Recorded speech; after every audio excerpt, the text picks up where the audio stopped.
मसीह का प्यारा वचन, ये है वचन प्यारा। परमेश्वर के धन्य नाम की महिमा हो। प्रभात मनन के सत्र 2645 में आप सभी का बड़े प्रेम के साथ स्वागत करता हूं। आइए आज के मनन के लिए हम पढ़ते हैं यहूदा की पत्री, पहला अध्याय, उसकी 3री पद। हे प्रियो, जब मैं तुम्हें उस उद्धार के विषय में लिखने में अत्यंत परिश्रम से प्रयत्न कर रहा था जिसमें हम सब सहभागी हैं, तो मैंने तुम्हें यह समझाना आवश्यक जाना कि उस विश्वास के लिए पूरा यत्न करो जो पवित्र लोगों को एक ही बार सौंपा गया था।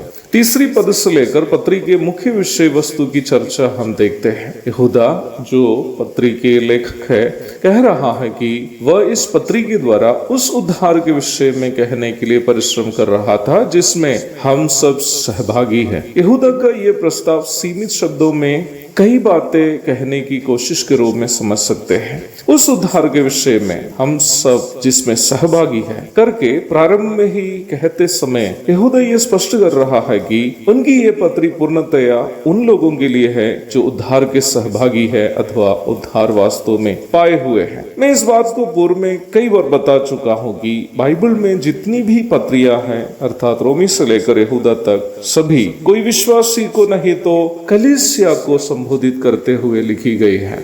एक भी पत्री अविश्वासी को संबोधित करते हुए नहीं है।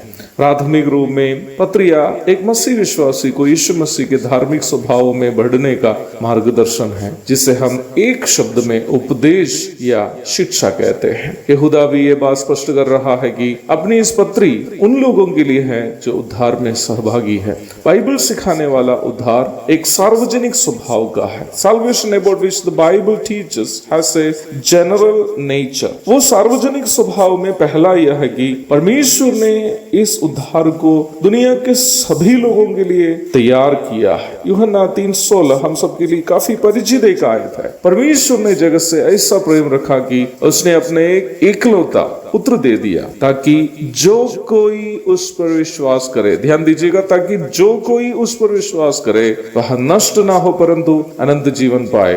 आपकी भूमिका क्या कुछ भी क्यों ना हो, आपका वंश, भाषा, देश, कुल, शैक्षिक योग्यता, आर्थिक स्थिति, रूप, रंग आदि क्या कुछ भी क्यों ना हो, आप इस उद्धार में सहभागी बन सकते हैं। परमेश्वर के द्वारा उपलब्ध किया गया उद्धार का दूसरा सार्वजनिक स्वभाव यह है कि इस उद्धार की प्राप्ति एक रास्ता से उपलब्ध है जो प्रभु यीशु मसीह को उद्धारकर्ता एवं प्रभु के रूप में स्वीकार करना है। रोमी अध्याय 10 की 9 और 10। अन्य कोई विकल्प इस उद्धार को प्राप्त करने के लिए नहीं है। प्रेरितों के काम 4 की 12। यीशु मसीह पर विश्वास करने के द्वारा प्राप्त होने वाला इस उद्धार का तीसरा सार्वजनिक स्वभाव यह है कि यह उद्धार सबके लिए दान स्वरूप अर्थात सौजन्य रूप में उपलब्ध है। इफिसी 2:8। इस उद्धार को पाने के लिए नया पैसे की खर्च करने की आवश्यकता नहीं है, केवल विश्वास ही काफी है। पर हमारी समस्या यह है कि सौजन्य रूप में प्राप्त चीजों को हम मूल्य नहीं देते हैं। लेकिन हम इस बात को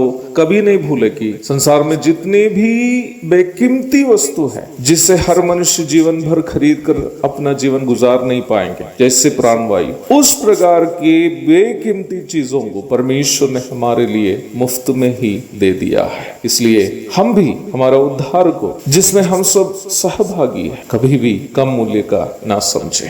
ये परमेश्वर के पुत्र यीशु मसीह के लहू के द्वारा उपलब्ध हुआ है। भले ही हमारे लिए ये दान स्वरूप मिलता हो, जो हमें ये उपलब्ध कराया है, जिसने इसे हमारे लिए उपलब्ध कराया है, उनके लिए ये मुफ्त नहीं है, क्योंकि उन्होंने अपने पुत्र को हमारे लिए खर्च किया है। एक और शुभ दिन की धन्य कामनाओं के साथ आज का मनन में समाप्त करता हूँ। प्रभु आप सबको आशीष दे।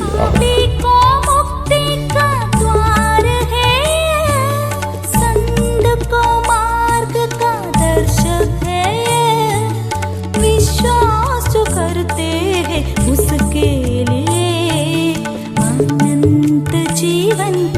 साधन